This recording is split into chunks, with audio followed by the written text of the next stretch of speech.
The president throwing his support behind his vice president, Kamala Harris. Prominent Democrats coming out in support of her. Members are very excited. Voters on the ground are very excited. The party is very excited. But huge questions remain. Will the party unite behind her? Does she have a better chance of taking on former President Trump? Or will this be a fight all the way to the convention? She's crazy. She's nuts. Former President Trump speaking to our correspondent. What he says about this political earthquake. Voters across the country reacting. I think he didn't have a chance against Trump. It was a shock, but at the same time, they must feel it's best for the election. Tonight, how this historic decision played out and the big questions moving forward as the battle for the White House enters uncharted territory. This is an NBC News Special report. President Biden exits the 2024 race. Reporting tonight, Lester Holt.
Newsom. He obviously spoke with Chuck. You saw that interview months ago and said that it would be Vice President Harris's ticket to lose if it were to come to that. There's Roy Cooper from North Carolina, Andy Beshear from Kentucky, J.B. Pritzker from Illinois, and Senator Mark Kelly from Arizona. A couple of things to talk about on this list here. Vice President Kamala Harris, again, this is all assuming she ends up at the top there and becomes the presumptive and then official nominee for the Democratic Party. She is already from the West Coast. She's already from California. She's already got the support of a number of progressives. We have seen that today already with, for example, the chair of the Progressive Caucus coming out and throwing her support behind Kamala Harris. The question is, what is this ticket going to do to reach out to people in, for example, the middle of the country, in these key Rust Belt swing states, in some of these critical places, suburban women, swing voters, this small slice of independents who Democrats hope will turn out and help them win the White House now for a second term. That is why I think you're seeing some of the names, for example, the governor from Pennsylvania, obviously one of those critical states. You're seeing somebody like Roy Cooper. North Carolina is a place that has swung purple. I mean, it's been red, it's been blue, it's been back. And so that's another question mark there for somebody like Governor Cooper. You're seeing Andy Beshear from Kentucky. Think about who Donald Trump just picked as his running mate, J.D. Vance, somebody who the Trump campaign believes can really speak to people in those Rust Belt states. There is some thinking among Democrats that perhaps Governor Beshear could be that same kind of voice, but on the Democratic side of the ticket. All of this, Lester, let's be clear, is preliminary. You already have two of these people, Senator Kelly and Governor Shapiro, that have backed Kamala Harris, have endorsed her as the presidential nominee. But I think that things are going to move potentially fairly quickly over the course of the next few days, over the course of the next week. I happen to suspect that you might have some Democrats who wait for President Biden to come out and make his remarks publicly, as we expect him to do later on this week once he recovers from COVID, Lester. But obviously, this is a major, major moment in this campaign. It just upends it altogether at this moment. We do have some polling showing that Kamala Harris, maybe she does just as well or perhaps slightly better than President Biden against former President Trump. But let's be clear here. We don't have a lot of clarity. This has all been hypothetical up until about 7 hours ago, Lester. I was going to mention the polling is only valuable to the extent that people see her as a vice president. Seeing her in a position of a presidential candidate has to be different. The conversation will, of course, come up about the first black woman potentially president. So what we know from the past, will it be relevant as we watch marching forward here, people showing their support to her? Yeah, it'll certainly be relevant, but there is also, to Kristen's point, people who may give Kamala Harris another look, a second look. She is somebody who has been on the national stage for quite a while now. Remember, she ran for president herself unsuccessfully before she was named Joe Biden's running mate. Prior to that, she was a prosecutor in California, rose to become the attorney general in that state, well known there. So she is not an unknown entity here and not a household name. But obviously, the course of her presidential campaign, there have been some concerns raised from Democrats who saw the way that her campaign was run, saw some question marks around that. There is going to be a desire that she inherits the war chest, inherits the operation from the Biden-Harris campaign, what was formerly that campaign, so that she is in a position where she has some solid footing moving forward. The question certainly becomes, though, her next public appearance, her next few. What does that look like? What does it look like if and when she ends up on a debate stage with former President Trump? Does that debate even happen? Will there be a vice presidential debate, considering that there is, at this point, not even a vice presidential nominee on the Democratic side? So still a lot of questions to be answered, Lester. And Kristen, what's the view, do you think, from Team Trump right now in terms of whether they really want to go up against her or they would have preferred for Biden to stay? Oh, I think that the Trump campaign was prepared to take on President Biden. And so, as Hallie says, this upends everything.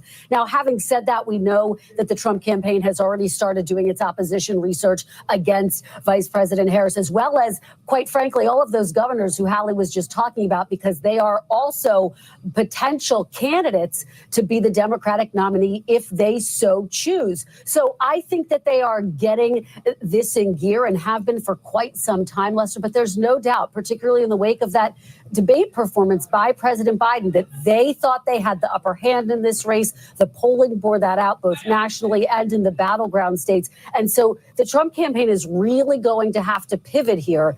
There's no doubt about that. We're going to see a strategy shift, Lester. All right, Kristen, thank you. We're hearing from Vice President Harris tonight, thanking Joe Biden for his endorsement.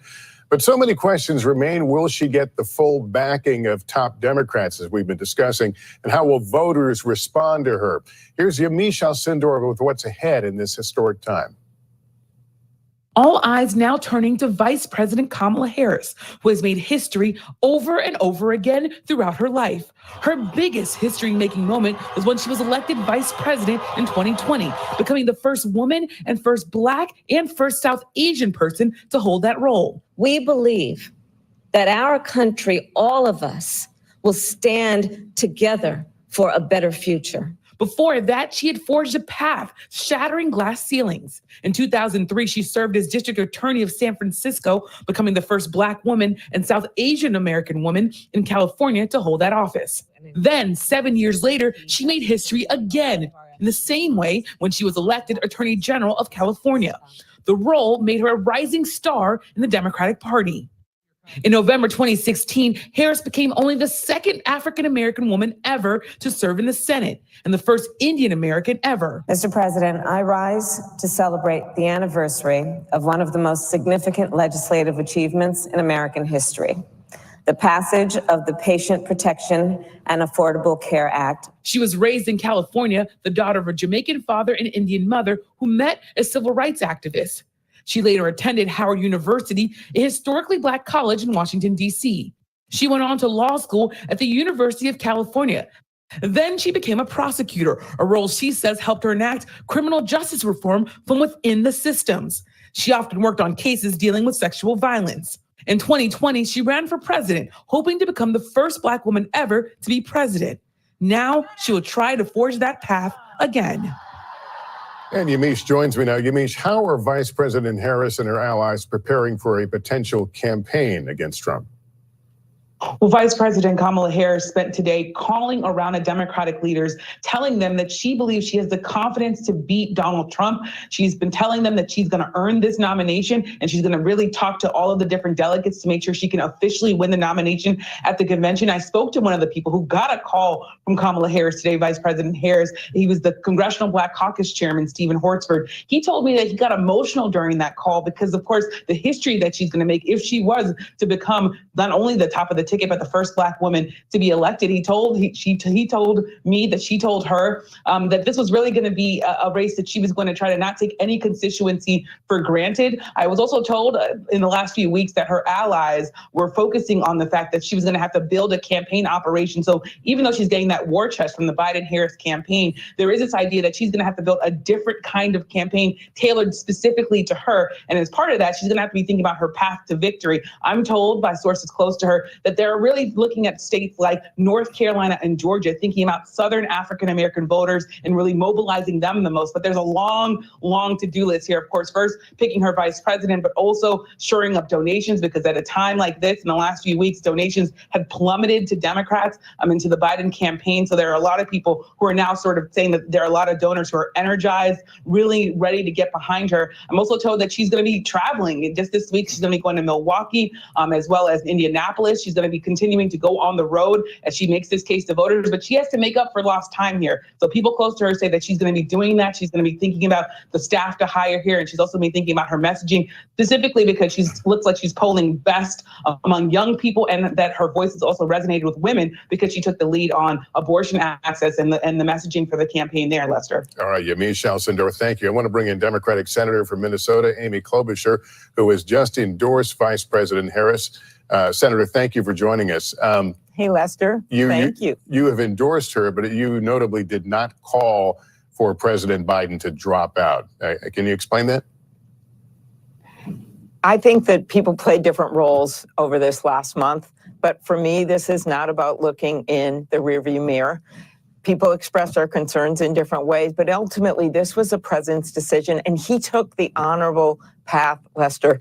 He took the path which is consistent with his career of conviction, of integrity. And I know it's not just about his legacy, getting us through the pandemic with Vice President Harris at his side, working so hard to bring NATO together, moving forward on taking on the pharmaceutical companies. It's also about the future. And his endorsement of Kamala Harris shows that he is laser focused on the next 6 months, yes, but also on the years to come. Do you think we will continue? We've seen a groundswell of people in Democrats endorsing Vice President Harris. Do you think that will continue, that this will be a non-issue? She will be the person in short order? Well, sure. We're a big tent party, and that's why we win. We bring people with us. And so Perhaps someone else would run. I don't know. But what I know is she's gathering, yes, was mentioned progressive endorsements, but Mark Warner, who is a moderate Democrat, he endorsed her. Mark Kelly, which you noted on your show, he endorsed her. So I think you see a coming together for a candidate who is a strong person. I know I ran against her for president. I saw how strong and fierce she is on that debate stage. But more than that, she brings the receipts. She's been a leader on the world stage. And she also, again, has worked on all of these policies and efforts that have brought us to fuller employment in a much better place than where we were coming out of the Trump administration. And finally, I cannot wait to see this scene where she's taken on Donald Trump, who said that he was proud to have overturned Roe v. Wade. He just said that in a video. And then she's the one that had cross-examined the very justices that made that decision to overturn Roe v. Wade. She will be able to make that case stronger than practically anyone. I just spent part of last week in Milwaukee at the Republican National Convention covering the activities there. It was a strong show of unity. What will the Democratic convention look like coming out of this crisis, if you will?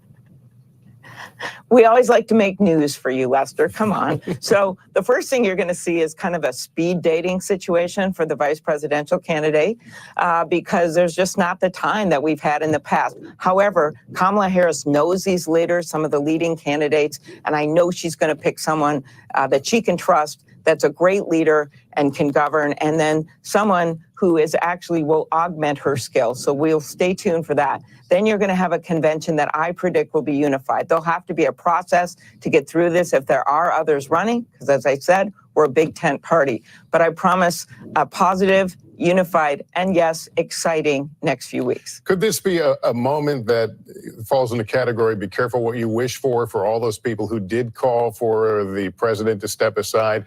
Is there still some difficult days ahead here, things that stand out to you potentially? You know, I just think there is, some people are focused on the bitterness and people, what this person did and what they wrote and what they called. We don't have time for that. I'm sure there'll be books written. I'm sure there will be movies made about this last month. But the point is that we have to go together unified and put all that behind us. There is simply not time to dwell on the past. All right. Senator, good to see you. Thanks so much for taking time. It was great to be on. Thank you. All right. Today, President Biden's challenger, Donald Trump, reacted to the news, calling Biden the worst president in history.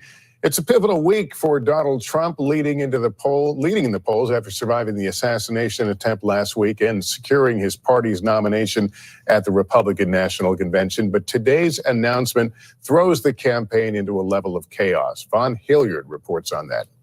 Please welcome. For months, the campaign of former President Donald Trump has prepared for a 2020 rematch with Joe Biden. But now its focus point will shift. In a social media post today, Trump writing, "We are forced to spend time and money on fighting crooked Joe Biden. He pulls badly after having a terrible debate and quits the race. Now we have to start all over again." A move he was already preparing for at his campaign rally last night in Michigan. So who would you like to most run against if you're us, if we want to win? Ready? Kamala Harris. The now official Republican nominee has maintained steady polling leads nationally and in each of the battleground states.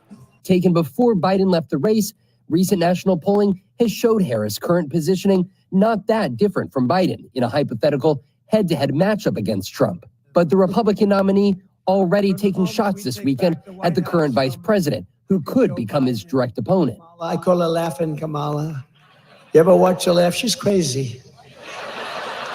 You know, you can tell a lot by her laugh. No, she's crazy. She's nuts. Trump, meanwhile, will hold a campaign rally on Wednesday in battleground North Carolina, where a possible Democratic running mate hails from, current Democratic Governor Roy Cooper. RNC Chairman Michael Whatley said on Saturday, quote, "They have more than a messenger problem. They have a message problem because Kamala Harris, Gavin Newsom, Gretchen Whitmer, no matter who else is on this ticket, is going to adopt those same platforms and those same policies. And they're out of step with the American people." The Trump campaign currently has its eyes on 7 key states, though the dynamics could change with the new Democratic nominee. And the former president could still face a sentencing in mid-September after being found guilty by a jury in Lower Manhattan. His legal team is preparing briefings for a judge challenging the verdict. And Vaughn Hilliard has been covering the Trump campaign. He joins me now. Vaughn, what do we know about, I know it's really early, but what do we know about the potential for a debate between Mr. Trump and the vice president? Right, Lester. Well, the reality was that there were two already scheduled presidential debates on the books between Donald Trump and the Biden campaign. And the second debate, of course, was going to be taking place this September on ABC. But Donald Trump, on a social media post just a few minutes ago, suddenly opening up the door and questioning whether he wants to stick to that game plan. Of course, with Joe Biden no longer on the ticket and the question mark being whose presidential campaign is it actually going to be, there are some open question marks. He, though, in that social media post indicated that he would like Fox News to be the one that hosts the debate. We have reached out to multiple senior campaign advisors for clarification on the way that he is exactly viewing this politically and whether it'd be advantageous to go on the debate stage or not. It's not clear at this time. I was with the former president and 2024 Republican nominee's campaign yesterday in Grand Rapids, Michigan for that rally, and I was talking to a senior campaign official who told me that they were preparing for all potential circumstances. Well, for 20 months now, ever since Donald Trump first announced this third presidential bid, they've had their eyes on a Joe Biden rematch. And with just 3 months left, they knew that there could potentially be a jolt in this race on the Democratic side and a change. They had been looking at internal polling and, of course, had been studying not only Kamala Harris, but also other candidates who could potentially lead the top of the ticket. And, of course, there's an open question mark then, who would be that vice presidential running mate to that Democratic nominee who would be taking on J.D. Vance, because he already has campaign events planned this week in Ohio and Virginia, Lester. All right, Vaughn, thank you. When we come back with our special coverage, we'll hear directly from the Trump campaign as the former president prepares to face off against a new Democratic nominee. Having Grainger as a partner, they make it very easy for us to keep our events safe. Hey, that's coming up right after this.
What's the message that you're trying to get out to young people? Know what is in the drug supply. We've got important news this hour about your money. Mental health, big picture. Why is it so tough right now? News for the generation of now is NBC News Now.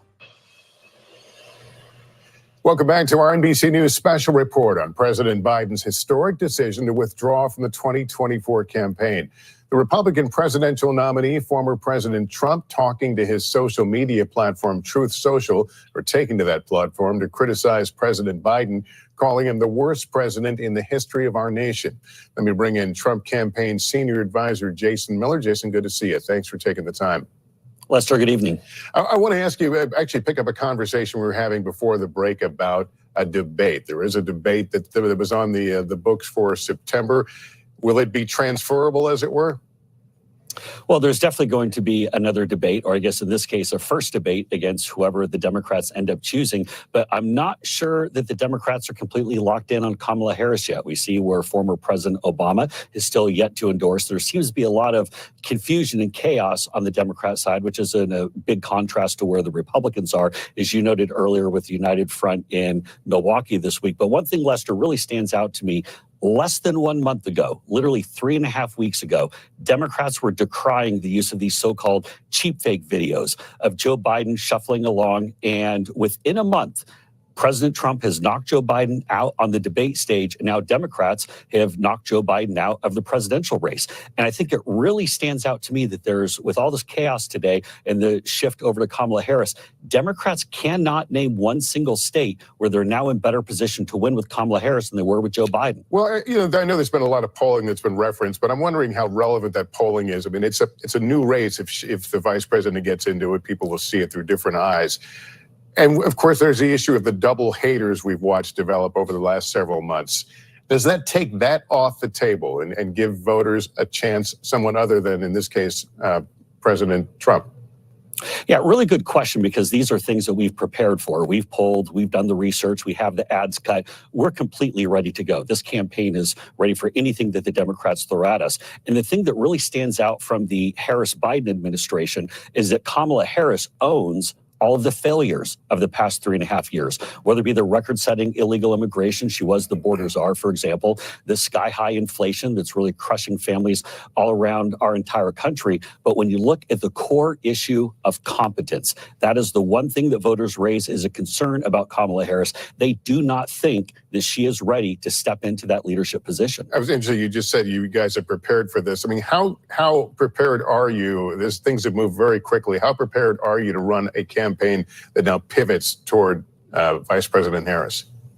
Yeah, another great question, because we're ready for, again, whether it's Kamala Harris or anyone else they go and try to put in, because where this race changes is, as I said, Harris owns all of the failures of the last 3.5 years. There's also a new front that's going to be opened up here to give you a little bit of an insight. Kamala Harris had a long liberal record, radical record in California well before she even became vice president. You look at her efforts to decriminalize illegal immigration. You look at her calls to abolish ICE. I mean, heck, she wants to get rid of plastic straws, for goodness sake. And so whereas Joe Biden was renting some of the territory on the more extreme left, Kamala Harris owns it.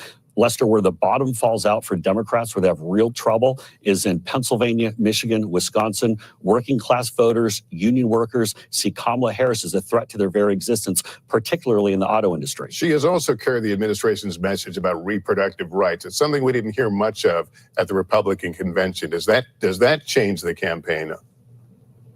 Well, it'll be up to the Democrats for what they talk about, but Kamala Harris is then going to be put on the spot for her more radical and extreme positions. So, for example, as remember in the debate, Joe Biden couldn't answer what he thought a reasonable restriction would be for late-term abortion. So there are a whole host of issues where Kamala Harris now has to answer. And one of those, Lester, that I think she has to answer is if Joe Biden is not competent enough to run for re-election as president, how can we say that he's competent enough to stay in the White House? Lester, you masterfully ran the Commander-in-Chief series on election after election, and you sat down with Joe Biden just a week ago. You know that Putin, Xi, the Iranians, all of our adversaries around the world are looking at the U.S. right now and licking their chops, saying that we have Joe Biden in the White House, and that's a dangerous thing. I want to know, does Kamala Harris think that Joe Biden is still competent enough to be president?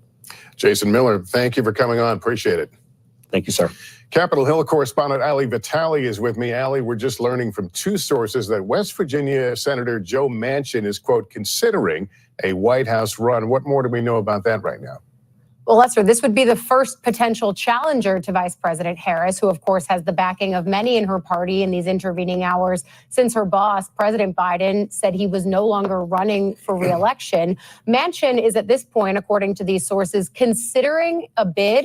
But at this point, he also would have to change his party registration. Back in May, he changed from being a registered Democrat to a registered independent. In order to actually mount this bid, he would first have to change his party affiliation back.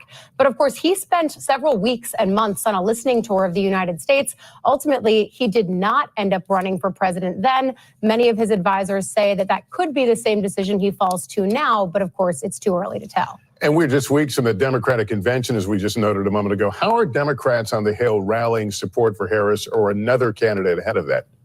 Well, look, Harris is really the only name that we've heard at this point, Lester, and that's with good reason, especially because as you go into this convention, and yes, technically the Democratic convention is at the end of August, but what the DNC is actually planning on doing as early as the first week of August, so 2 weeks from now, they're doing a virtual nominating convention where they will nominate their nominee virtually. At that point, Harris has to earn the majority of delegates. If she doesn't, then it shifts to a very chaotic, potentially very messy, open convention. That's where someone like, if Manchin decides to put his hat in the ring, he will have to do some work behind the scenes to get delegates on board for him. All of that could lend to a perfectly chaotic process for Democrats, one that Senator Klobuchar was talking to you about just in the last few minutes, trying to put a happier spin on it. But really, this would be a chaotic moment for Democrats after a very tumultuous series of weeks here in Washington. That's why right now we're seeing so much effort behind Vice President Harris, not just from elected Democrats, but also from the Biden-Harris campaign itself, trying to give her the most advantage that she can get. Chaotic. I think that's a word we may be hearing a lot of in the weeks to come. Ali Vitale, thank you. I want to bring in Congressman Lloyd Doggett now. He was the first sitting Democratic member of Congress to publicly call on the president to step aside. Congressman, thank you for joining us tonight. Thank you, Lester. You have not, unlike many of your colleagues, have not endorsed Vice President Harris. Do you intend to, or someone else? Well, Lester, from the very moment almost 3 weeks ago that I called on President Biden to step aside, I called for a fair, open democratic process to select a replacement. Now, I think Vice President Harris would be an excellent nominee. She is the probable nominee. She has all the advantages. But I want this process to be open. It doesn't have to be decided within a matter of minutes or hours of President Biden's decision. We need to engage the entire country in this. That will make our nominee stronger if we have an open process. Some may call this chaotic. I call it democratic with a small d, and I think that's what people want. Yeah, I was curious if it's the same as craziness, or I'm sorry, craziness is what I'm looking for, but messiness, I'm sorry. Messy it will be. Does open mean, I'll get this question out eventually, does open mean messy? Well, it does, and it means contentious, but as long as it's respectful disagreement, so much the better. As I said, I think Vice President Harris is the probable candidate, the likely one, and many of my colleagues and groups have been stampeding this afternoon to join her. I think that a number of the people that might have contested the nomination have already endorsed her, so I think it's headed that way. But let's keep the process open enough that anyone who thinks they can make a strong case that they're the best candidate to prevent Donald Trump and his gang from taking over our government and maybe never giving it back, that they have a chance also. If we have that process and Vice President Harris is selected, she'll be all the stronger for it. The virtual process, I must say, I don't believe is a good way to do this. We need this to be open, not through some virtual advance process as the DNC had originally proposed. So what does that look like when we get to the convention then? It looks like some of the conventions of old where you had multiple candidates competing, or in Vice President Harris's case, it could well be that her strong efforts eliminate most of the competition prior to that time. But it is a process where America sees that we're different than the Republicans, that we're offering a candidate for a new generation, that Donald Trump will be the old guy in this, that if it's Vice President Harris, she's a prosecutor who's fought crime. Donald Trump is someone who has committed crime. You sort of led this movement. Have you had a desire? Do you plan to reach out to President Biden? Anything you would want to share with him? Well, I would say that I greatly admire his courage. He did what Donald Trump could never do, and that is to put country over his ego. His legacy will be that he did everything he possibly could, including sacrificing his own future in order to save our country from someone who wants to move us in an authoritarian direction. Have you thought about him. I'm sorry, please. No, I admire him and appreciate his accomplishments and the sacrifice that he's made. Do you concern yourself? Do you think about the fact if you were wrong, if this does not help defeat Donald Trump, what that means to you, the party going forward? Well, certainly that's always a consideration, but I looked at the numbers, hoping that after a year on your newscast and others that we saw the president behind in this, and then in this debate that instead of a surge, we got a setback, that the numbers in one battleground state after another showed us going the wrong way. And based on those numbers, I think we have a stronger nominee without President Biden on the ballot, and I'm glad he finally reached the same conclusion. Lloyd Doggett, Congressman, thank you for being with us. Appreciate it. President Biden's announcement will have a massive impact on the election, but it also will mark this term as the final political chapter in a storied career. Voters have been talking about Joe Biden's age for decades, at first questioning if he was too young. So help you God. I do. Congratulations, Senator. Thank you. At just 30 years old, Joe Biden was sworn in as a senator from Delaware, one of the youngest in U.S. history. He did it at the hospital bedside of his two sons, who had survived the car crash that killed his wife, Nelia, and 13-month-old daughter, Amy, just weeks after the 1972 election. I make this one promise that if in 6 months or so there's a conflict between my being a good father and being a good senator, I will contact Governor-elect Tribbett, as I had earlier, and tell him that we can always get another senator, but they can't get another father. At times, he wanted to quit, but fellow senators urged him to stay the course. I want to thank you all, and really it means a lot to me. I appreciate it, and I hope that I can be a good senator for you all. Representing the state of Delaware for 36 years, he first set his sights on the presidency when he was in his 40s, making an unsuccessful bid for the Oval Office in 1988. I'm angry with myself. Followed by another attempt in 2008, before joining Senator Barack Obama's ticket and ascending to the vice presidency. I leave here today to begin my service to our nation's first African-American president. Tragedy rocked the Biden family again in 2015 when brain cancer took the life of the then vice president's oldest son, Beau. A year later, speculation around whether or not the then VP would enter the presidential race once again, ultimately stepping aside as Hillary Clinton became the Democratic nominee. Historic, unprecedented moment. In 2019, Joe Biden, fueled by then-President Trump's comments about the racist rally in Charlottesville, decided to run for president once again. During the 2020 Democratic primaries, he hinted at being a one-term president. Look, I view myself as a bridge, not as anything else. For Biden, the third time was the charm. At 78 years old, the man who came to Washington as one of the youngest senators became its oldest president. At this hour, my friends, democracy has prevailed. But his age put a magnifying glass on every stumble through the years. In April 2023, Biden announced he was running for a second term. Behind the scenes, many Democrats were concerned about his age and his poll numbers. One of them, Congressman Dean Phillips, even mounted an unsuccessful primary challenge. The American public agreed. Polls early this year found fewer and fewer Democrats confident in his mental capacity to serve as commander-in-chief. The Biden campaign, hoping to change the narrative, looked to the example of Ronald Reagan, who erased concerns about his age in a 1984 debate with one iconic line. I will not make age an issue of this campaign. I am not going to exploit for political purposes my opponent's youth and inexperience. The Biden camp agreeing to a June debate, the earliest in modern history. But for the president, the night was a disaster, displaying a raspy voice and at times struggling to come up with coherent answers. Look, if we finally beat Medicare. The president's performance setting off alarms in the Democratic establishment. even his VP admitting it wasn't his best night. There was a slow start, but a strong finish. In the days after, Biden attempted to right the ship, hosting NATO leaders in Washington and sitting for major network interviews. It was a bad episode.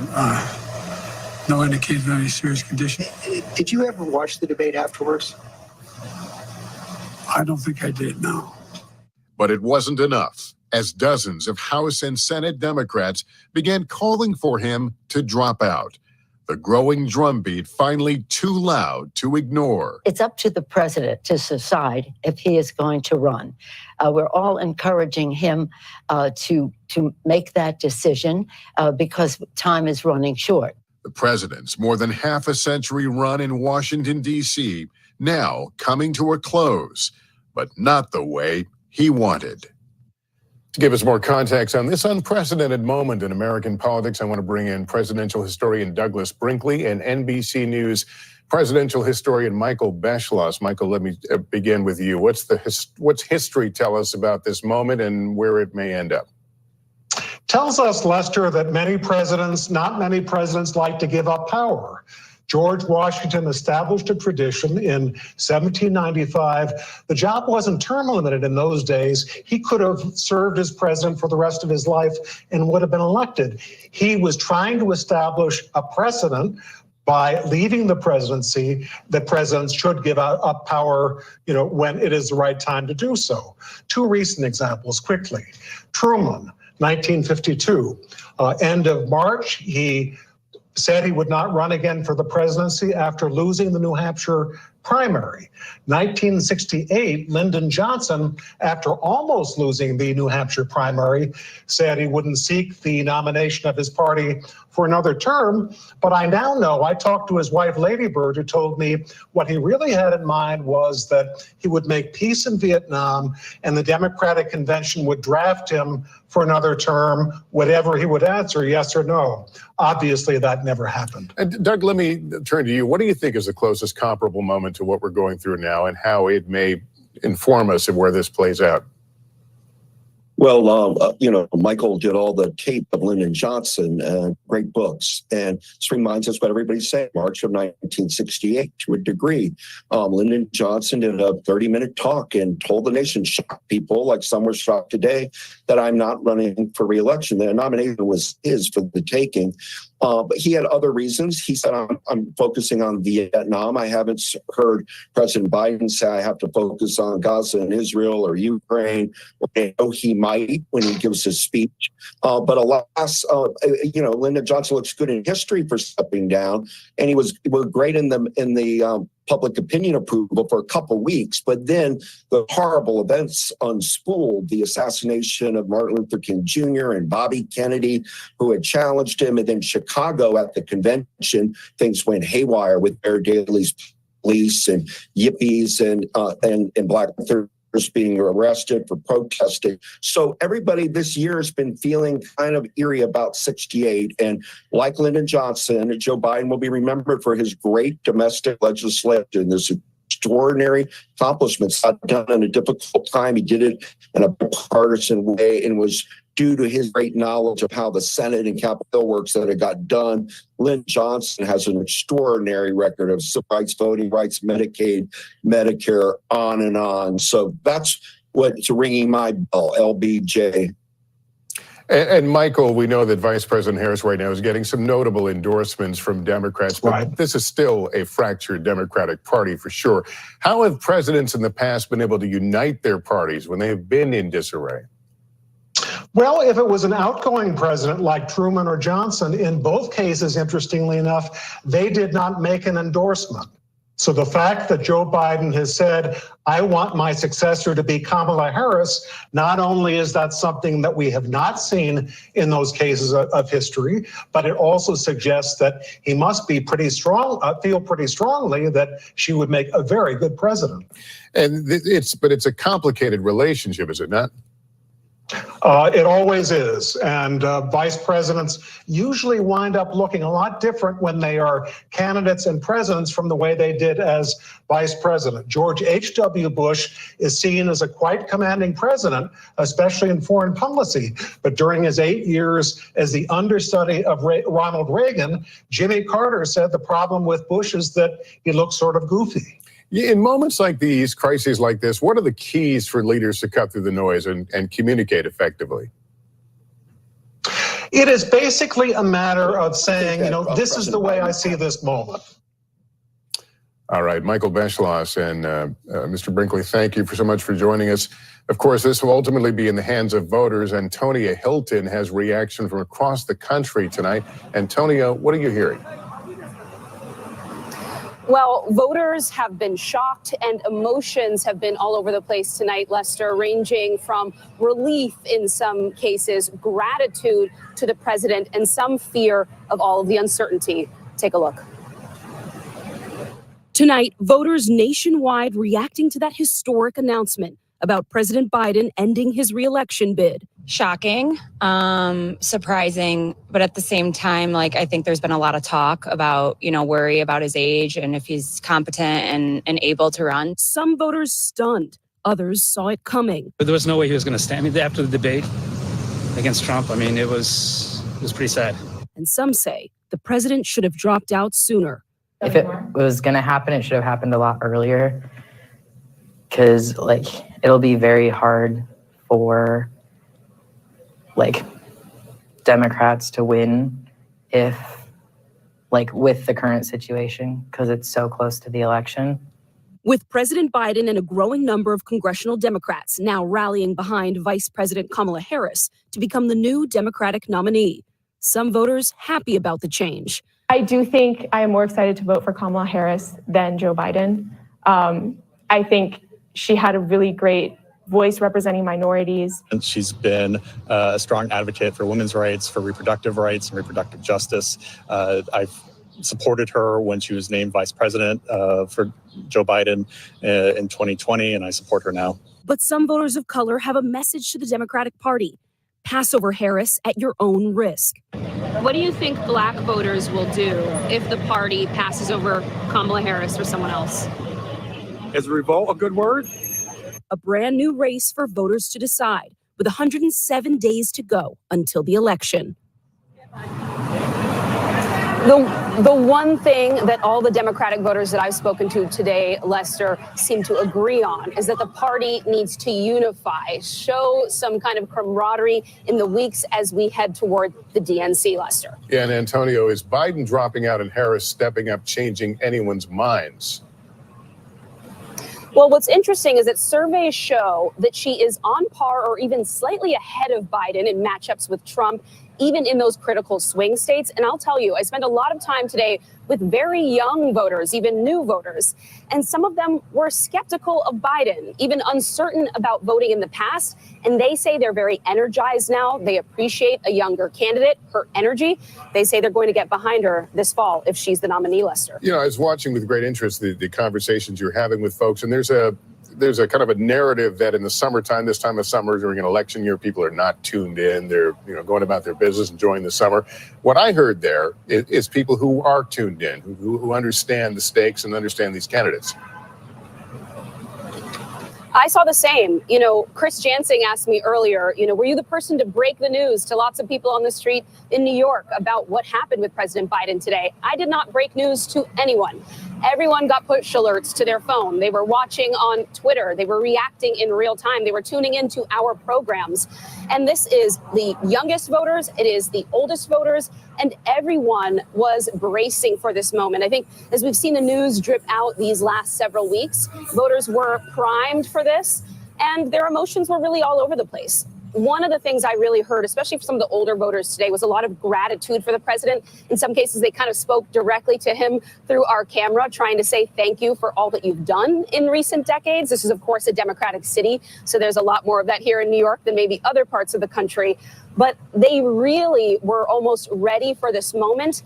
And now that is why I think there's so much of this pressure from those Democratic voters, that signal really, I think, to all of the members of the party right now who are watching and waiting to see where the chips fall, they want there to be a sort of effort to unite, clarity, and they want to see that kind of unity and support that we just saw at the RNC for Republicans, at the DNC soon. And Tony Hilton, thank you very much. We've got some developing news here. We want to go to Ali Vitali. You're watching the tally, if you will, of people who are now offering their endorsement to Vice President Harris. What have you learned? Yeah, these endorsements do keep coming in, Lester, and there's many notable ones, including from people inside the administration, as well as other people who could have been thought of as potential challengers to the vice president, now that she is, in all effects, the person that most Democrats are looking at as the next likely nominee. Of course, we're looking at people like Transportation Secretary Pete Buttigieg and others on the Hill who are saying that Harris is the person that should continue carrying the mantle. Of course, all of this comes against the backdrop of, as we were just talking about, the potential for other people to try to throw their name in the ring here. I imagine, just in my conversations on Capitol Hill, that while there might be some kind of an appetite for an open convention or a more open process, there are more names now than I've ever heard in my history of covering Harris, wanting her to be the nominee, wanting her to be the standard bearer, and sort of looking at this moment where Roe versus Wade and abortion access have really come to the fore of this situation. Harris is positioned well to do that. These endorsements tell that story, Lester. Ali Vitali, thank you. Our special coverage of President Biden's historic announcement continues, and how it's already shaking up the campaign. That's next.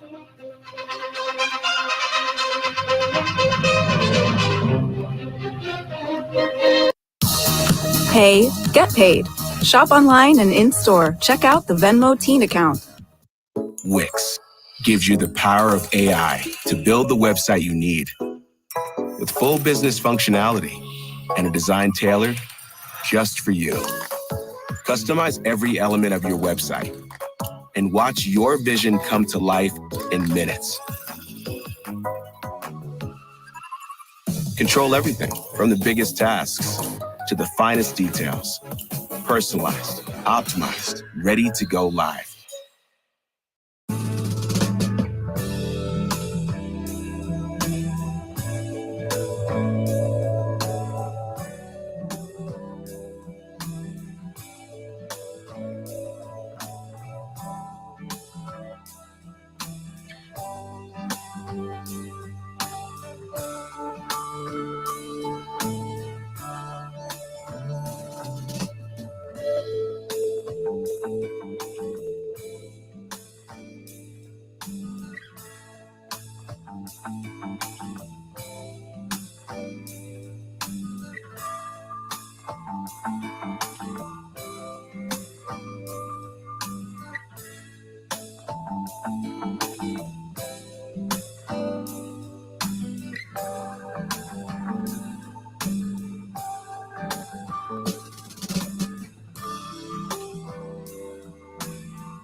Nearly a dozen hours after the eye roared ashore.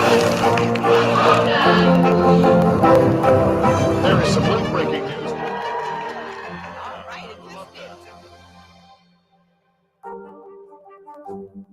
This hour, our NBC News Special report continues. The political earthquake rocking the country. President Biden dropping out of the race for president, endorsing his Vice President Kamala Harris to replace him as the nominee. Tonight, the fallout as the country comes to grips with the late reshuffling of the race, and the questions this hour about what happens next. Vice President Harris saying she wants to earn the nomination. Many Democrats throwing their support behind her. I think you see a coming together for a candidate who is a strong person. Will others challenge her? Or will the party unite behind her? She's crazy. She's nuts. Former President Trump weighing in tonight, what he says about Kamala Harris and how voters are reacting. I think he didn't have a chance against Trump. As weird as that sounds, I'm excited about it. It was a shock, but at the same time, they must feel it's best for the election. As the race for the White House enters uncharted territory. This is an NBC News Special report. President Biden exits the 2024 race. Reporting tonight, Lester Holt. Good evening from New York. If you are just joining us after weeks of chaos and uncertainty in the Democratic Party, Joe Biden, the 46th president of the United States, announced to the country this afternoon that he will end his campaign for re-election to a second term and immediately endorse Vice President Kamala Harris to take his place at the top of the ticket. Harris saying she is honored to have the president's endorsement, and her intention is to earn and win this nomination, her words, hinting at the process the party will have to go through to choose Mr. Biden's successor. The president's stunning announcement on a Sunday afternoon on social media followed growing calls by Democratic lawmakers for him to step aside, slipping poll numbers, loss of donor support. But also Mr. Biden's repeated statements as recently as yesterday that he intended to go on with his campaign and win. Today's decision completely upends a presidential campaign already in turmoil after Mr. Biden's debate performance less than 1 month ago. Former President Trump was quick to react to Mr. Biden's decision to end his campaign. We're covering it all on this consequential day in American history. Senior White House correspondent Kelly O'Donnell now has late details. A sharp turn for history. As President Biden announced at 1:46 p.m., there would be no last campaign for him. I believe it is in the best interest of my party and the country for me to stand down and to focus solely on fulfilling my duties as president for the remainder of my term. Then, in a separate statement, the president embraced his vice president. I want to offer my full support and endorsement for Kamala to be the nominee of our party this year. A move that attempts to blunt any effort to open the nomination process before the August convention. The president had praised Harris in a press conference that was intended in part to settle doubts about his candidacy. Look, I wouldn't have picked Vice President Trump to be vice president, but I think she's not qualified to be president. So let's start there. The vice president offered thanks to the Bidens and made her intentions clear. I will do everything in my power to unite the Democratic Party and unite our nation to defeat Donald Trump. Reaction tonight from former President Barack Obama, who called Joe Biden a patriot of the highest order, describing the decision as a testament to Joe Biden's love of country. Praise from Bill and Hillary Clinton for his extraordinary career of service, while highlighting their worry about the threat posed by a second Trump term. After a half-century of public life, his political brand was forged by being underestimated. I know, like millions of Americans know, when you get knocked down, you get back up. The president had tried to save his shot at a second term. And I would not be running again if I didn't believe with all my heart and soul I can do this job. But that did not quiet the pressure after that June debate performance. Look, if we finally beat Medicare. An extraordinary rupture followed, a chorus of rejection that grew louder for weeks. I think a new generation, it's time for a new generation to try to heal the party and heal the country. The president is not capable of delivering the message in an effective way. And when your strategy isn't working, you can't just double down on the strategy. You have to change your strategy. And Kelly joining me now. Kelly, what an extraordinary day we have walked through. What more are we learning tonight about the president's decision? Well, we understand that he was huddled with his closest advisors and some members of his family at his home at the beach in Delaware. And the decision evolved over this weekend, and it was what they referred to as close hold, meaning only the closest people were aware that he was about to make this decision before he alerted his campaign and a limited number of senior officials and then the public. What comes next? The president, of course, is still dealing with COVID. And so as he gets better from that and he continues to take Paxlovid, we will expect to learn more about when he will address the nation publicly. That is expected sometime this week. And we also know that he and the vice president had multiple conversations today. Lester? Kelly, do we know if there was a tipping point that sent the president to make the final call? A combination of things based on our reporting, where the president was basically looking at what are the chances. We know the number of voices within the Democratic Party who had come out publicly to tell him they wanted him to step aside. He had looked at his own situation of donors and changes in the support he was feeling from that group as a big part of it. As you know from your conversation with him recently, he had said 14 million Americans voted for him during the primary process, and he wanted to listen to that. He had referenced the Lord Almighty and his own well-being. Any kind of a medical issue could be things that could interfere with his quest to seek a second term. Ultimately, he found additional polling was presented to him over the weekend that looked at how Kamala Harris would do against Donald Trump, also looking at his own chances, and the weight of all those combination of factors finally got the president to a place reluctantly and in a very human way, in a disappointed way, getting to this decision, and timing incredibly important with the Republicans just coming off of their convention where they showed unity. Democrats had been fractured over his debate performance and his age, and now he's making a decision that can chart the course for his party. It's not set yet, as you know. There will be definitely some concerns, but he has made his choice, and we'll see more from him this week. Lester? All right, Kelly, thank you for your continued reporting at the White House. I'm joined now by Meet the Press moderator, Kristen Welker. Kristen, how confident are the sources you're talking to within the Democratic Party that Kamala Harris can clinch this nomination?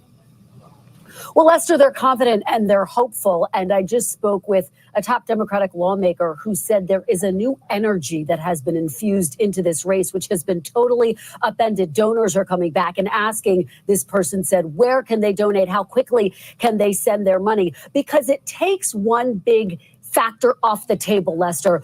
Remember that head-to-head polling, the fact that a majority of Americans didn't want to see this matchup, this rematch between Biden and Trump. Well, now there is no rematch between Biden and Trump.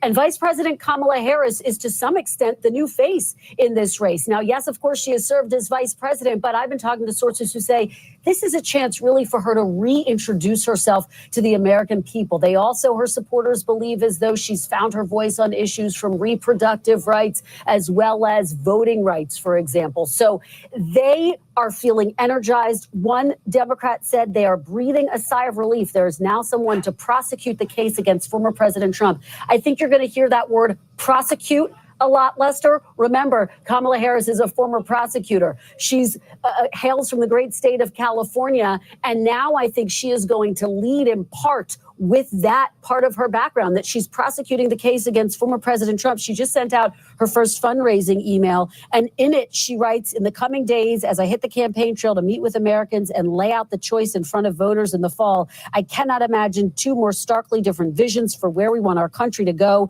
We can choose the dark path of Project 2025 with less freedom and more division, or we can choose to pull together and do the work for the people. So in order to clinch this nomination, I'm told there's going to be a virtual roll call.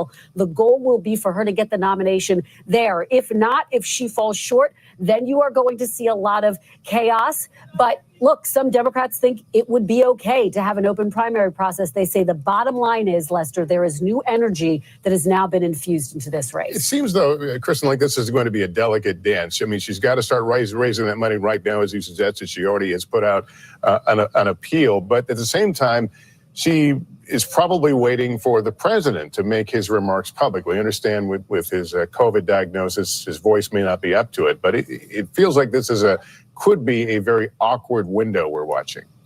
You're right about that, Lester. And think about it. This entire period has been awkward to some extent for the vice president and the president. We know, as Kelly just laid out, he was looking at polling, not just his own, but polling for the vice president as well. He wanted to see how she matches up against former President Trump. We know that she's quietly been looking at some of the potential people that she might want to pick as a running mate. Of course, looking at a lot of those governors who hail from battleground states all across the country. Josh Shapiro from Pennsylvania, Senator Mark Kelly of Arizona, Gretchen Whitmer of Michigan, and of course, another name that gets a lot of buzz, Governor Gavin Newsom from California. Tough to see two people running from California, but look, just to give you a sense, there are a lot of names right now and a lot of different moving parts that need to fall into place in order for Democrats to head into Chicago unified behind a nominee and a running mate. So, Lester, that's the goal, I am told. Will they be able to accomplish that? That remains to be seen. But again, you and I were in Milwaukee together, Lester, and we continued night after night to talk about the unity that we witnessed within the Republican Party, how stark that unity was, for example, as compared to 2016, the unity behind former President Trump. I think that added urgency to Democrats to make this decision in short order because they know, look, they're about 4 months out from Election Day, and they've got to get going if they want to take on Trump. All right, Kristen Walker, thank you. For Vice President Kamala Harris, today's endorsement by President Biden and now her potential path to the presidency represent the latest chapter in a political journey that began years ago in California, as we noted. Hallie Jackson has more. The spotlight tonight turning to Vice President Kamala Harris, one of President Biden's most vocal backers since that debate widely panned as disastrous. It was a slow start. There's no question about that. But I thought it was a strong finish. We are looking at a president in Joe Biden who has done historic work. Now, the president's endorsement of Harris puts her in the pole position to take the top of the ticket. Harris, in a statement today, saying in part, "I am honored to have the president's endorsement, and my intention is to earn and win this nomination." Adding, "We have 107 days until Election Day. Together we will fight, and together we will win." In recent days, some of the president's key allies have signaled if he were to step aside, it is Harris who should get Democrats' support. This party should not in any way do anything to work around Ms. Harris. Congressman Jim Clyburn today publicly backing Harris, with other Democrats following suit. The exception, the party's top leaders in the House and Senate, stopping short of an endorsement, but praising the president for his service. Whether it's Harris at the top of the ticket or not, other Democrats have been speculated to be in the mix, perhaps as a running mate, including California Governor Gavin Newsom. President Biden doesn't run. Why shouldn't we consider you a likely? I think the vice president is naturally the one lined up. Pennsylvania's Josh Shapiro, Michigan's Gretchen Whitmer, Kentucky's Andy Beshear, and Transportation Secretary Pete Buttigieg. Harris, a former prosecutor who rose to become California's attorney general, was elected to the Senate in 2016 and ran for the White House 3 years later. I love my country. And I feel a sense of responsibility to stand up and fight for the best of who we are. After being selected as President Biden's running mate, she was tapped by the White House to lead the administration's response on critical issues like the root causes of the immigration crisis, coming under fire from Republicans for the White House's handling of the border, and pressed by Lester on the topic in 2021. We've been to the border. We've been to the border. You haven't been to the border. And I haven't been to Europe. And I don't understand the point that you're making. I'm not discounting the importance of the border. Harris has taken on a vocal role advocating for abortion access, slamming the GOP for its position on reproductive rights. How dare they tell a woman what she can do and cannot do with her own body? How dare they? Now a pivotal political moment for Harris and the nation. When you get knocked down, you get back. And Hallie Jackson joins me now, as well as Chuck Todd, NBC News chief political analyst. Good to have you both here. Hallie, let me start with you. How critical for the Democrats are these next 24 to 36 hours? Pretty critical, I think it's fair to say, Lester, especially with what you've seen even over the course of the last 6 to 8 hours here since this announcement came out. It has been somewhat remarkable, the speed by which some of those names we mentioned in that piece you just watched, those names of people who could potentially challenge Kamala Harris for the top of the ticket or become her running mate have come out and endorsed her. We're talking about, for example, Gavin Newsom, Josh Shapiro, Roy Cooper, the governor of North Carolina, has come out now and done the same. An indication here that the Democratic Party is moving quickly to try to solidify behind Kamala Harris to a degree to show that level of unity that you and that Kristen were talking about earlier, as you're looking now at some of those notable endorsements for Kamala Harris, including, of course, from such big names in the party as the Clintons, as Congressman Clyburn, who was critical, remember, in getting President Biden's campaign back in 2020 up and running and helping him win the nomination back then. So for Democrats, there is, I think, a real question of how do they get unity quickly. I will also tell you, though, Lester, that is somewhat tempered. And I just had a conversation with a Democratic member of Congress about this, by the idea that they don't want this to look as though the process is moving so quickly that it's leaving voters out. I think there is a sense that they do want to make sure that there is a process that includes the will of the voters, that this does not appear that it's simply levers being pulled by top officials in the party here. There is a significant, I think, nod to that as well. I think the question is going to be, what does the roll call look like? And I know Chuck will get into the weeds with you on the delegate selection and how this would work at a convention, but what does that next 4 weeks, 4 weeks tomorrow is the start of the Democratic convention. What does Chicago look like, Lester? And Chuck, I was speaking to Jason Miller of the Trump campaign a few minutes ago. It's clear they're going to go after the areas in which Kamala Harris was leading the administration's efforts, including the border. Are they looking at a one-size-fits-all attack plan, or will they be a little bit off their game? Well, I think they're going to be a little thrown off because I think abortion, you now have a nominee of the Democratic Party that isn't going to be afraid to say the word. It was one of those, there were a lot of Democrats quietly grumbling about President Biden sometimes on this issue. He sort of, the language has changed on him from when, from a majority of the time he was in office. But I really think they're going to go hard at border and trying to define her as she was the person that pulled Joe Biden to the left, right? They'll actually try to start praising Biden some by saying, and Harris was one pulling him to the left. It's why the combination of that and the border issue, I think Mark Kelly, and I'm hearing from more people close to her that Mark Kelly, look, she's got to, and I think she ought to use this process to interview a wide range of people for the running mate position. I've heard Mark Milley's name tossed about, as well as Admiral McRaven, a couple of retired members of the military. She ought to draw it out. It's a way for the country to get to know her. It sucks up a little bit more oxygen.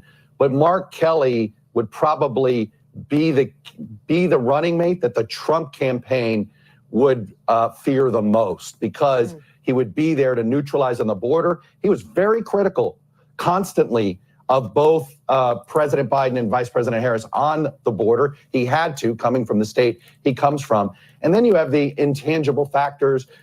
This is a family touched by political violence. It's one of those, it reminds people that this is a bipartisan issue we're trying to deal with.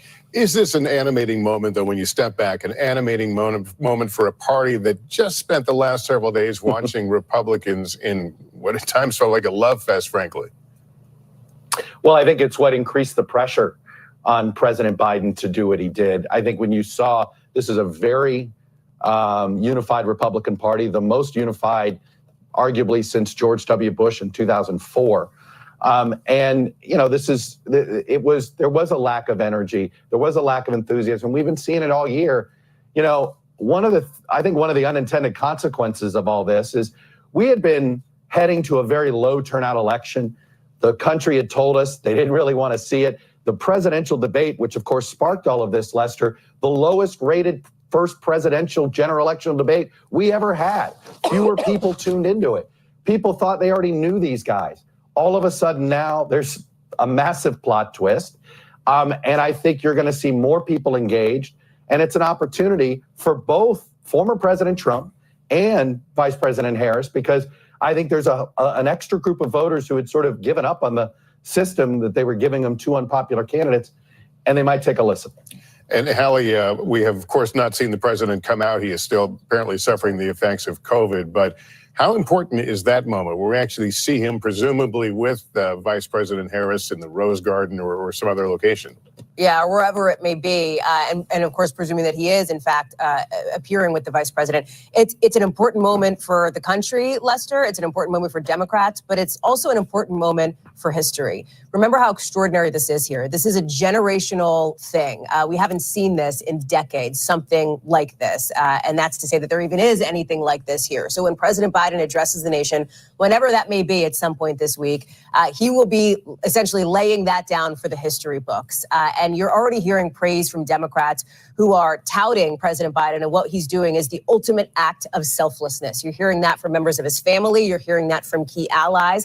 I expect the president may end up striking that tone to a degree. And then, of course, what does he do to essentially pass the ball or pass the baton to his vice president, to Kamala Harris? Does she appear alongside him? Does he give her that full-throated endorsement with the backdrop, of course, the important backdrop of the White House, of the Oval Office or Rose Garden or East Room or wherever this may end up happening?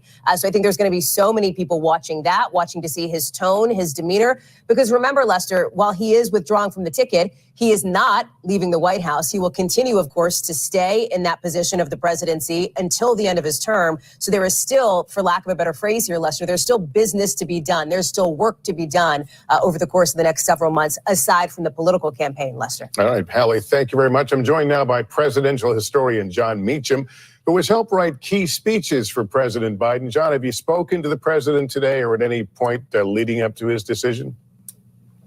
I spoke to him today after the decision. I learned about it with the rest of the world. And I think what we should do, as you have been doing, is realize, as Hallie was just saying, the magnitude of this.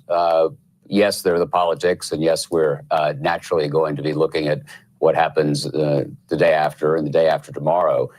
But what President Biden did was a remarkable act of both patriotism and personal courage. It's very, very rare for anyone in any sphere of life to sacrifice something under whatever circumstances, much less at the highest levels. The pinnacle of temporal power, arguably in the world, is the White House. And he respected reality. He respected fate, as he likes to say. He's a great respecter of fate.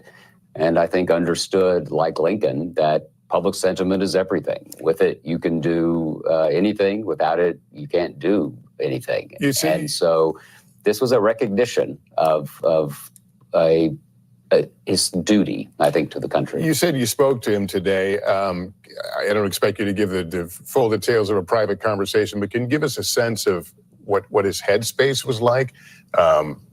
Was he as combative and defiant as he'd been in the days leading up to this?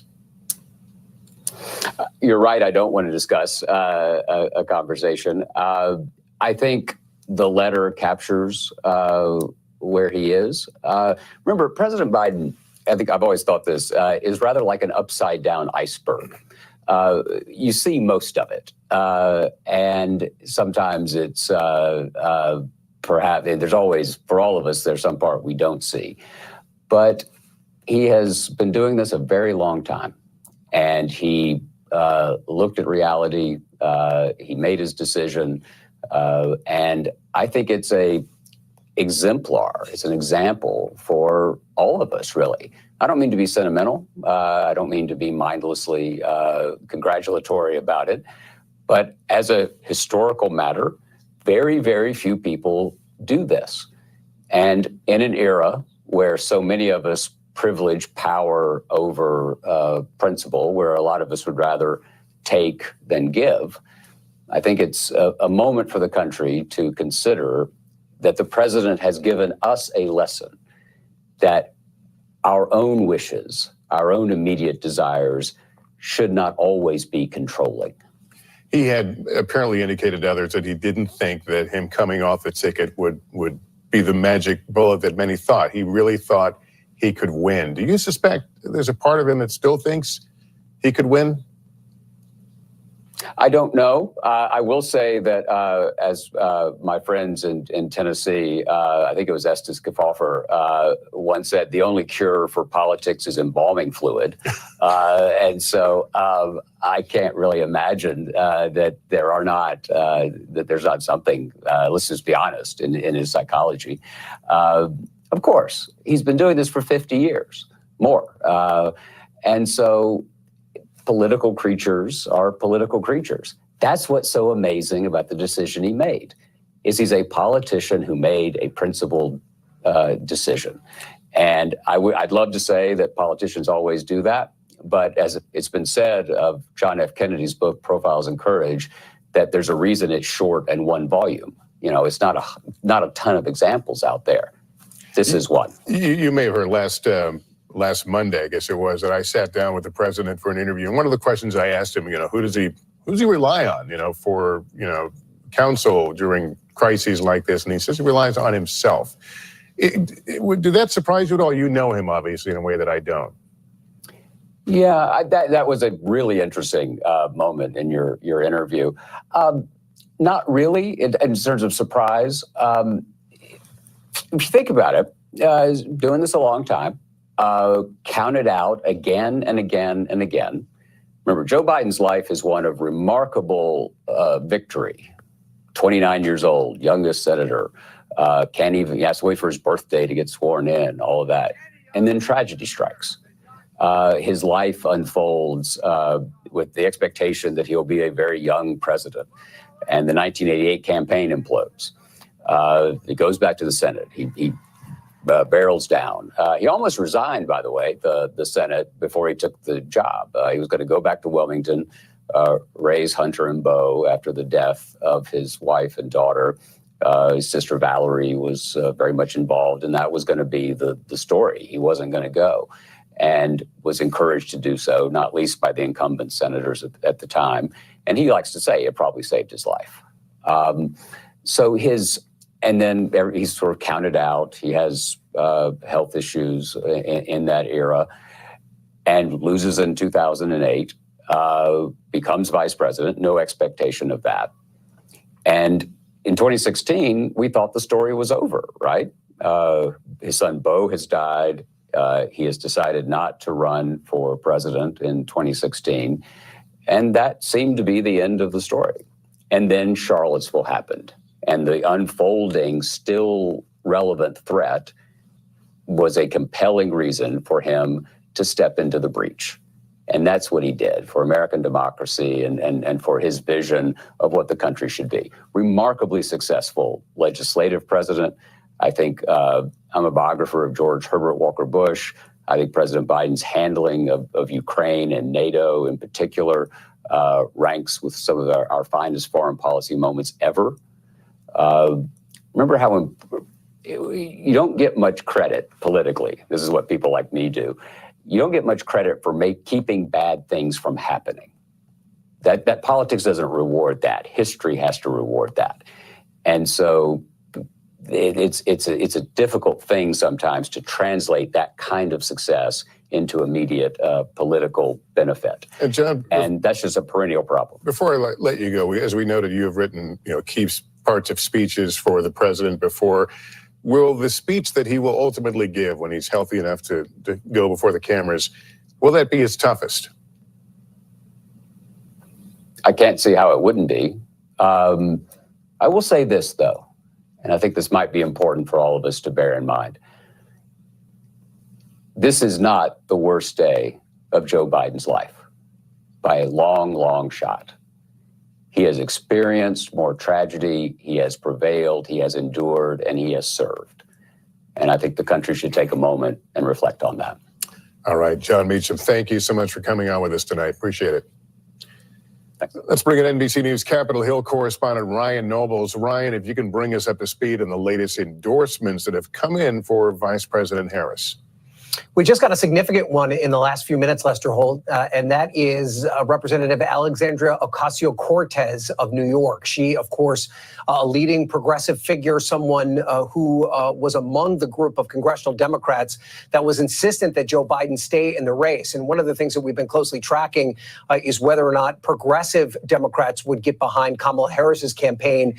And she has now given Kamala Harris her full-throated endorsement, Alexandria Ocasio-Cortez. And she joins a growing list of Democrats that are rallying around Kamala Harris as the nominee of the Democratic Party. They include Gavin Newsom, the governor of California, someone who might be considered as a candidate himself. And Gavin Newsom may also be considered as Kamala Harris's running mate if it gets to that point. We also saw endorsements from Bill and Hillary Clinton, Congressman James Clyburn of South Carolina, who's a powerful member of the Congressional Black Caucus. Jared Polis, the governor of Colorado, has also endorsed Josh Shapiro, who is the governor of Pennsylvania, considered a rising star in the Democratic Party, also someone that we should watch as a potential running mate for Kamala Harris if she's able to win the nomination. You also saw Congressman Adam Schiff of California, who's likely to become the next senator from California and is also closely aligned with Nancy Pelosi as well. So, Lester, while we've seen a lot of Democrats come forward and express support for Kamala Harris, say that she should be the nominee, there are still many that believe that this should be an open contest, that there should be the opportunity for other Democrats to throw their hat in the ring as well, some describing it as it not wanting to be a coronation. So we're going to continue to have to watch this process play itself out as we head into the convention coming up next month. Lester. Okay, Ryan, thank you. I'm joined by Congressman Seth Moulton of Massachusetts. He was one of the first Democrats to call on Mr. Biden to end his campaign for re-election. Congressman, thank you for being with us. Good to see you, tell me where you are right now. You were among, again, the first to make this call. You have endorsed Vice President Harris. Are you feeling better about the future of your party right now? Oh, absolutely. This is a great day. It's a great day for our country. It's a great day for our party.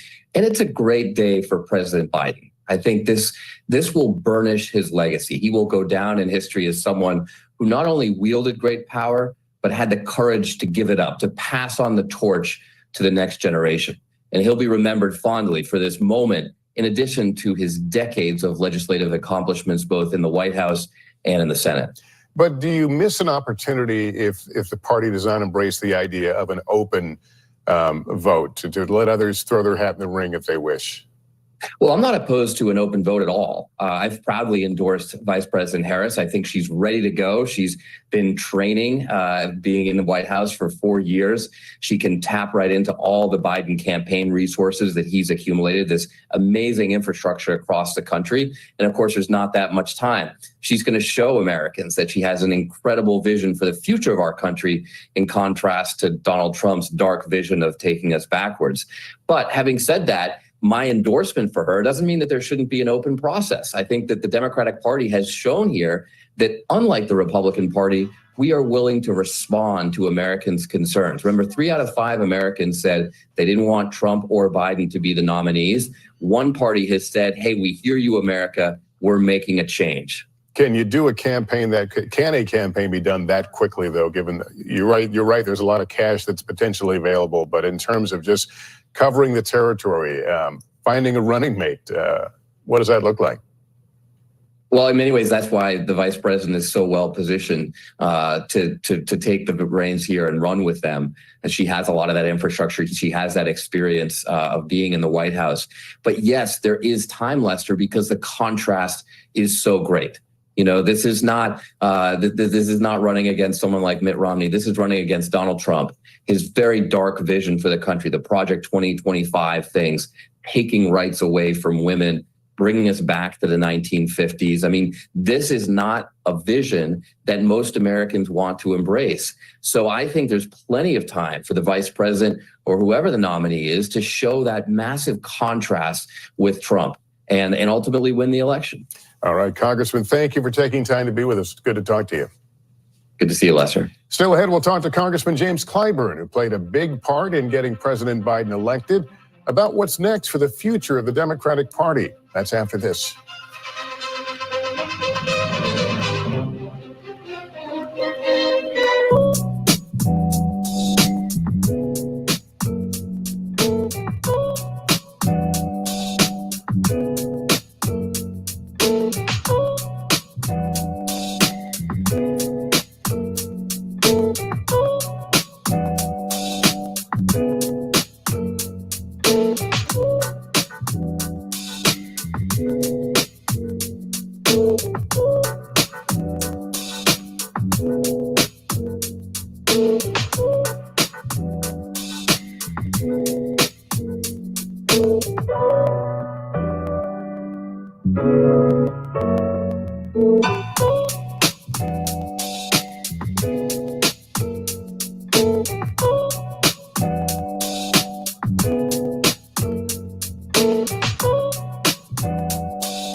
To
report live from Tel Aviv, from Juarez, Mexico, Top Story reporting from Baltimore. Every weeknight, it's your news playlist. Top Story with Tom Yamas, streaming weeknights at 7 on NBC News Now. Welcome back to our coverage. President Biden's win in the 2020 Democratic primary hinged largely on the support of one man, South Carolina Congressman Jim Clyburn.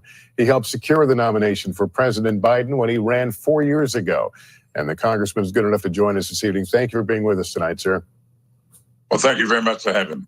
Have you spoken to the president today? Yes, I have. And can you give me a sense of your conversation and where his headspace is tonight? Well, I think it's in his letter. The president called me earlier today before he went public with the announcement. And when I asked him a few questions, he read to me from the letter and informed me at that time that he would be sending a second statement expressing his endorsement for Kamala Harris. Of course, he knew for a long time where I stood with this. I always told him that he had my full support, and I was not going to change my mind unless he changed his. And so he called me this earlier today, told me that he had changed his mind and was not going to run. Congressman, are you disappointed, and I don't mean disappointed necessarily in Vice President Harris, but are you disappointed that it has come to this? Well, you know, Joe Biden is a longtime friend of mine. We developed this friendship over a period of time. He, being from Delaware, we had similar backgrounds growing up, and we often talked about that. And Brown v. Board of Education, the court decision that changed the direction of this country, 1954, the Brown was 5 cases from 4 states in the District of Columbia. One of those states, of course, it started in South Carolina, but one of the states was Delaware. And that's how we met, discussing Brown and what led to Brown and the similarities between the states of Delaware and South Carolina. And he used to spend most of his vacation time here in South Carolina. And so I got to know him real well. And I think he's one of the best public servants we ever produced in this country. And so, yes, I'm disappointed that his career would come to this kind of an end. But I just think it's coming a little soon. But it's the kind of career that anybody would be proud to have. Do you think 54 years?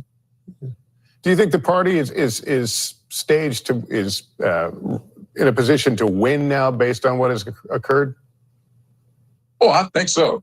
Yes. Campaigns are all about the future. And when we get beyond Labor Day, we're going to go through this process. We don't go into convention until the 19th of August. We'll come out of there 4 or 5 days later, and then everybody will take their breaks for the holidays. And after Labor Day, we are going to take this campaign to the American people, drawing a contrast between the vision that the Democrats have for the future of this great country and that which they see on the other side of the aisle. Project 2025 is a document that is a blueprint for what the Republican Party would like to see the future of this country be. And that is a future without the safety nets that's made this country as great as it is. But for Social Security coming out of the Great Depression back in the 1930s, where would this country be? When we have people committing their total lives to making this a great country, then they find themselves in their golden years not able to fend for themselves. They want to get rid of Social Security. At least this document says raise retirement age from 67 to 70. Who retires earlier? Working men and women, when it comes to lifespan, is a little bit different than if you're working all your life in an air-conditioned office. And Congressman, these guys on the other side's got no sensitivity for the working men and women, and we're going to be able to grow that contrast in this campaign, and we're going to win this election. As we noted, you've endorsed Kamala Harris, the vice president, to get the nomination. Is she being served well, or is the Democratic Party being served well if there is not an open process, if there is the hint or the suggestion that this is more of a coronation? Oh, the process is open. It's been open ever since the spring of the year. We put in place a process by which anybody who wants to can get into this race, and it's open. You get 300 signatures right now. Get 300 signatures, no more than 50 from any one state, and you can have your name placed into nomination. And then you politic among the delegates like everybody else will. There's nothing closed about this process. And I said that from the very beginning when I was first talking about, should we have a minute primary? I says, you don't need a minute primary. Our Rules Committee put in place a process which is akin to having a minute primary. What difference would you have if you got to run outside of this process? We have the rules, and when you start changing the rules, that's when you get in trouble with people. The rules are there. They're open. They're transparent. And you can see them and you can play within them. That's what we all do. Follow the rule. And then finally, can you talk to me, reflect, if you will, on the potential history that could be made here, a woman of color ascending to the presidency? Well, this country has always been about seeking perfection in order to have a more perfect union. And admission from the very beginning that we are not a perfect nation, but we're always in pursuit of perfection. And this is just another step in that direction. This country has been around for a pretty long time compared to a lot of European countries. Not a long time, but a pretty long time. We have been in existence since 1776, and we've never had a woman to hold this office. That is unlike the European countries where we grew out of. And so we will be making history if we were to be successful with this candidacy. And what's wrong with that? That is what this country is all about, pursuing perfection, and this will be another step in that direction. And I do believe we are going to do that come November. Congressman Clyburn, it's always a pleasure to speak with you. Thank you for being with us tonight. Thank you very much for having me. With President Biden out of the 2024 race now, we're taking a look at what the polls show in a head-to-head matchup between Vice President Kamala Harris and former President Trump.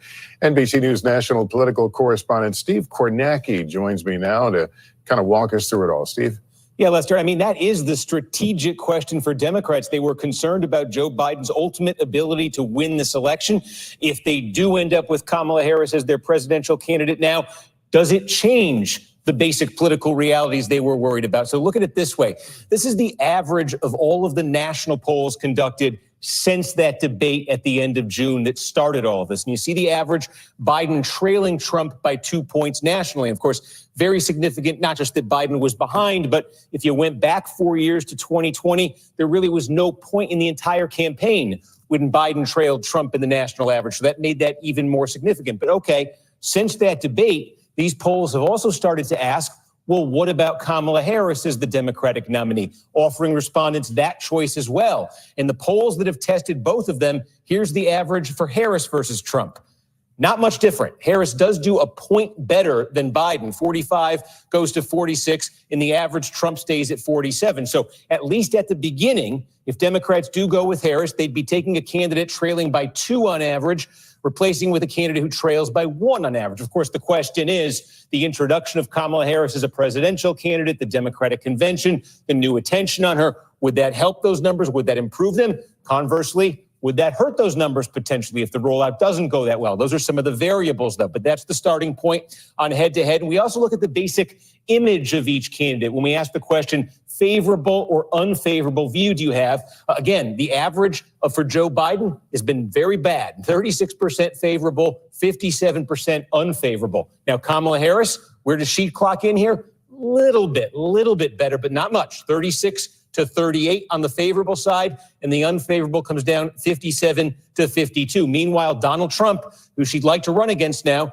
you see where he stands. These numbers are a bit better for him than they've been in the past, 41% favorable, 55 unfavorable. And again, whether it's Kamala Harris or if it happens to be anybody else, whoever emerges as the Democratic candidate, just the basic challenge they're facing is this. Here is the road to 270 electoral votes, and you see the 6 core swing states right here that are expected to decide the presidency. You see Harris would have to win a number of those states here. But the other challenge for her, and something that drove Biden from this race, is that Democrats were starting to get indications outside of these battleground states of unexpected trouble in places like Virginia, New Hampshire, Maine. In the popular vote in Maine, they give out electoral votes by congressional district there, even potentially in a state like Minnesota.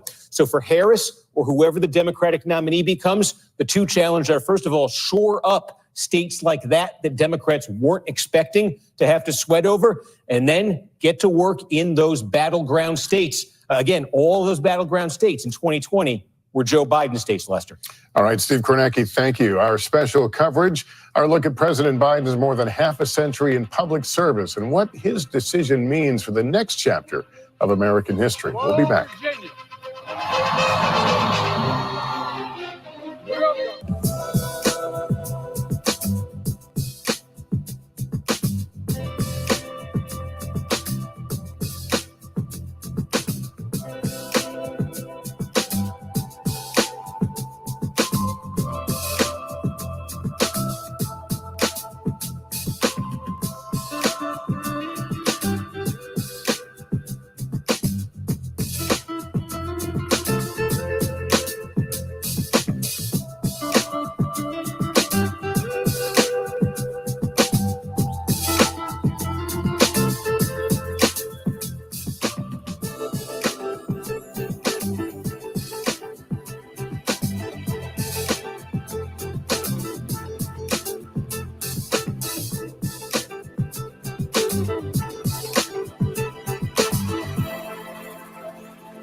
The paper towel will absorb the acid. That's crazy. Green tea to calm acne. This is my favorite tip of the day. Brilliant, brilliant, brilliant. Oh, that's genius. You just saved me $40.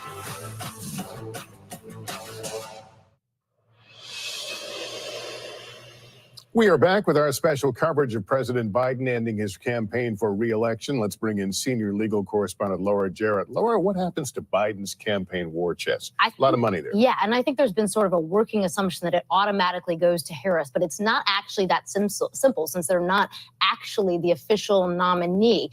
Now, because donors made contributions to them sort of as partners, there could be an argument, I think, by her that that was their intent. But we've already seen Republicans coming out tonight saying they might want to challenge this, saying she's not necessarily guaranteed to the money since she wasn't at the top of the ticket. And so I think you should watch for lawsuits potentially on this front. Could those lawsuits be trying to force them to return the money? Yes. And there could be a situation in which they give the money back to the DNC, or they could give the money back to the donors, and then the donors could actually redonate to Harris. She's already filed the necessary paperwork with the FCC tonight. And also, we should mention a progressive donation platform, ActBlue, said it raised $27.5 million already within the first 5 hours of her being announced, Lester. So Democrats already mobilizing around her.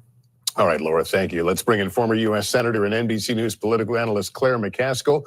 Mark Lauder, Director of Strategic Communications for Donald Trump's 2020 re-election campaign, joins us as well. Claire, former Senator Kamala Harris, officially, of course, running for president. Could we see any Democrats challenge her? Well, as Jim Clyburn said, they're welcome to. Kamala Harris was chosen by Joe Biden to be there in case he ever needed to step aside as president.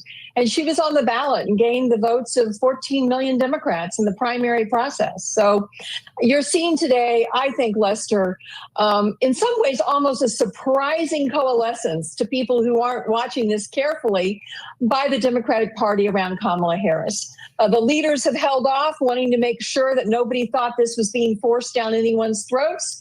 But anybody can step up and try to challenge at the convention. The delegates have been released. But I have a feeling that our convention, the Democratic Party's convention, is going to be very united behind Kamala Harris. And Mark, how does this historic shakeup change Donald Trump's campaign calculations, do you think? I really don't think it changes it that much, Lester. Kamala Harris owns the same horrible policies that made Joe Biden the most unpopular president in 70 years, whether it's on energy, inflation, the southern border, even foreign relations. I don't see a policy change. I don't see Kamala Harris suddenly coming out and saying, drill, baby, drill, or let's do something about the border. And those are big issues on the minds of the American people. So I think the campaign will stay the same, and the name on the bumper sticker we're running against is the only thing that changes. I was at the Republican convention last week covering the activities there and watching the unity there. I was thinking, what happens if Democrats, are able to get to the place they can have some unity and excitement? They seem to be, from what we're seeing here tonight, beginning to have that. Should that be a worry for the Republican Party? Well, usually both parties come out of their conventions fairly unified. There might be some grousing here and there. So I fully expect that after their convention, they will be behind whomever their nominee is. And then it's a race to the finish line. But I think when you look at the Electoral College map, when you look at the polling right now, it's all in favor of Donald Trump. And I don't think just changing out to Kamala Harris or anyone else is going to provide that big of a bump. Because remember, the final margin in 2020 was 4.5% in the national vote. It was only 43,000 votes in 3 states in the Electoral College. So they're way behind where they need to be right now. And Claire, the vice president, is now, I guess, officially a candidate for the presidency. Her actions and movements in this next couple of days, how critical are they? Are there some traps along the way she should be aware of? Listen, this is going to be a difficult process. It's a sprint rather than a marathon. But I think the American people really don't love long campaigns anyway. And I'm going to tell you on policies, Lester, remember, all the Democratic senators in the battleground states are winning in the polls. So the policies are not the problem.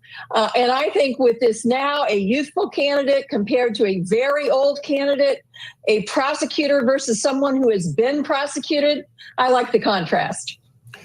The fact that she has so quickly emerged, though, and received all these endorsements, is there going to be a window here? In other words, are folks going to have to declare very, very quickly where they are on this? Well, if there's going to be a credible challenge to her, I think it would have to emerge in the next 24 hours, because obviously if somebody was really going to challenge her at the convention, they've got a lot of work to do. So the fact that you're seeing all the candidates who've been talked about as potential presidential candidates, almost all of them have already endorsed her. So I really don't think there is going to be anyone credible that's going to emerge. And now it's a matter of her getting organized, her getting her team together, and her making sure that she stays focused on what I know she's focused on, and that is the American people and what they want for the future, as opposed to retribution, grievance, and revenge. Yeah, and Mark, very quickly, at the end of the day, is this going to change the dynamics in a big way in your view? No, I think it'll give a new shot of energy to the Democrats temporarily, but I do think it's going to come down to the policies in the end, and I think that's where the trouble lies for Kamala Harris or whomever takes the nomination. All right, Claire McCaskill, Mark Lauder, thank you both for being with us. Finally, he has been a fixture in American politics for more than a half a century. President Biden's historic decision to end his campaign for re-election is what may be the final chapter in the story of a political giant. Tonight, President Biden's decision to drop his bid for re-election, a stunning and abrupt end to a 5-decade-long political career. The president stepping aside under immense pressure from fellow Democrats who feared he could not repeat his performance of 4 years ago when he narrowly defeated former President Trump. So help me God. He had waited longer than any other commander-in-chief to achieve his lifelong ambition. Elected to the Senate at age 29 in 1973. Weeks later, a tragic car accident. My wife and 3 children were Christmas shopping. Tractor trailer broadsided it and killed my wife and killed my daughter. He led the controversial confirmation hearings of Clarence Thomas, featuring sexual harassment allegations from Anita Hill. Is this what you anticipated? This? No, not at all. And as senator, he helped pass the landmark Violence Against Women Act. In 2008, then candidate Barack Obama tapped him to be his running mate. Later, Vice President Biden famously caught on a hot mic, celebrating the passage of the Affordable Care Act. He also pushed President Obama to support same-sex marriage by publicly declaring his support for it first. I am absolutely comfortable with the fact that men marrying men, women marrying women, and heterosexual men and women marrying men all are entitled to the same exact rights. After his son, Beau, died of brain cancer, Joe Biden said he didn't think about running for president again in 2020 until he saw Donald Trump enter the race. We're in a battle for the soul of this nation. That January, he told me he had the experience to unite the country. The next president of the United States is going to inherit a divided country and a world in disarray.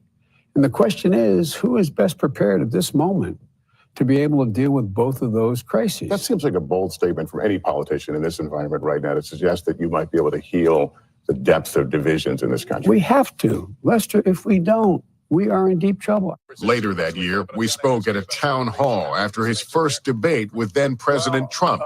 I'm used to bullies. I used to stutter when I was a kid. I learned how to fight. Democrats celebrated his win over Mr. Trump. And as president, he had success overseeing the end of the pandemic and passing a historic bipartisan infrastructure law. Okay, here we go. Yeah. But he also struggled with low approval ratings, a record number of migrants crossing the border, and soaring inflation, something I pressed him about. You said inflation was going to be temporary. I think a lot of Americans are wondering what your definition of temporary is. Well, you're being a wise guy with me a little bit, and I understand. And there'll be much more conversation, of course, on all of this. For now, that concludes this NBC News Special report. We'll have continuing coverage throughout the night on our streaming service, NBC